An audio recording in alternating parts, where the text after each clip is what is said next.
Hi hello guys, welcome back to our channel tech garden GC interiors. Guys, మీకు ఒక మంచి informative వీడియోతో అయితే నేనైతే మీ ముందుకు వచ్చేసా. చాలామందికి ఒక డౌట్ ఉంటుంది. సో మనం ఆల్రెడీ సిమెంట్ సెల్ఫ్ చేసి ఉంటాం కదా, దీనికి ఫ్రేమ్ వర్క్ చేసుకునేటప్పుడు మనకి ముందుకి ఎంత అనేది వస్తుంది, అంటే ఈ కబోర్డ్ పోర్షన్ అంతా కూడా స్లైడింగ్ ఛానల్స్తో సహా ఎంత ముందుకు వస్తుంది అనేది మీకు ఈ వీడియోలో ఎక్స్ప్లెయిన్ చేస్తాను. సో ఇప్పుడు మనం చాలామంది ఇలా ఓపెన్ ఉంచుకుంటారు కదా, ఇటువైపు షెల్ఫ్లు పెట్టుకొని.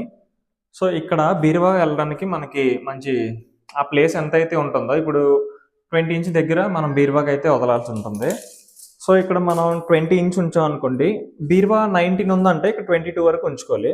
సో ఇక్కడ 21.5 ఉంది. సో ఇక్కడ ఈ గ్యాప్ చూసారు కదా, మనకి దీని తర్వాత ఫ్రేమింగ్ అనేది 5 ఇంచ్ వస్తుంది. ఇప్పుడు మనకి ఫ్రేమింగ్ అనేది 5 ఇంచ్ వచ్చింది కదా ముందుకి. సో దేంతోనంటే ఇక్కడ వాల్ గ్యాప్స్ అవన్నీ ఉంటాయి. సో ఇది మనకైతే రైట్ యాంగిల్కి వస్తుంది కాబట్టి మనం ప్రాపర్గా ఫ్రేమ్ అనేది రెడీ చేసుకోవాల్సి ఉంటుంది. సో ఇక్కడ 5 ఇంచ్ ఏదైతే వచ్చిందో అందులో 3 ఇంచ్ మనకి స్లైడింగ్ ఛానల్, ఇది సాఫ్ట్ క్లోజ్కి. ఇది టాప్ ఫిక్స్ అవుతుంది, ఇది ఇలా టాప్ ఫిక్స్ అవుతుంది. సో తర్వాత ఇది బాటమ్ ఛానల్, ఇక్కడికి ఈ ఛానల్ కూడా ఫిక్సింగ్ అయిపోతుంది. సో ఇది ఏదైతే ఉందో ఇది 1 ఇంచ్ బయటకు వస్తుంది. సో అందువల్ల మనకి 5 ఇంచ్ అనేది మనకి ముందుకు రావడం జరుగుతుంది. సో దీన్ని బేస్ చేసుకొని మీరు మీ మేస్త్రితోని ఇది ఇలా కన్స్ట్రక్ట్ చేయించుకోండి. ఓకేనా guys, thank you for watching.